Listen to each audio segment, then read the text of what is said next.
বাদুরিয়ার college ছাত্রী তানিয়া পারভিন পাকিস্তানের agent, কলেজেই চলতো গোপন চ্যাট। বড় তথ্য হাতে এলো এনআইএর। হরিয়ানা থেকে গ্রেফতার হওয়া জ্যোতি রানী যেমন পাকিস্তানের গুপ্তচর সংস্থা আইএসআই এর হানি ট্র্যাপ হিসেবে কাজ করছিল, তেমনই অভিযোগ উঠেছে বাদুরিয়ার কলেজ পড়ুয়া তানিয়া পারভিনের বিরুদ্ধে। ন্যাশনাল ইনভেস্টিগেশন এজেন্সি সূত্রে জানা গিয়েছে, তানিয়া পারভিনও পাকিস্তানের আইএসআই ও লস্করের সঙ্গে যোগাযোগ রেখে গোপন তথ্য পাচার করছিল। তানিয়ার ফোন তল্লাশি করে এনআইএর হাতে এসেছে দুটি নাম, আয়েশা সিদ্দিকী এবং বিলাল দুরানি। আয়েশা পাকিস্তানে বসে তানিয়াকে নির্দেশ দিতেন।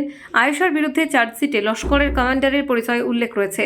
পাক কাশ্মীর কিডস হেহাজাদিয়া নামের একটি হোয়াটসঅ্যাপ গ্রুপের অ্যাডমিন ছিলেন আয়েশা, যেখান থেকে তথ্য পাচার হতো বলে সন্দেহ করা হচ্ছে। তানিয়া পারভিনের মতো কলেজ পড়ুয়াদের টার্গেট করে পাকিস্তান তাদের মস্তিষ্ক ধোলাইয়ের চেষ্টা করছে।